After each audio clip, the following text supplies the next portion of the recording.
Çocuğumuzda geçmeyen öksürük var ancak ateşi yok, genel durumu iyi. Evde neler yapabiliriz? Öncelikle uyuduğu odanın ısısını 18-20 derece civarında tutmalıyız. Nem oranını da %40'ın üzerine getirmeliyiz. Çocuğumuzun yaşına uygun bir şekilde bebekse reflü yatağında, daha büyük çocuksa biraz daha yüksek yastıkta yatırabiliriz.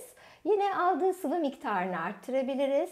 Sekresyonu yumuşatmak için yaşına uygun bir şekilde papatya ya da ıhlamur çayları verebiliriz. Bunun dışında sigara içilen ortamdan uzak tutmalıyız ve uyumadan 2 saat önce reflüyü engellemek için beslenmeyi kesmeliyiz.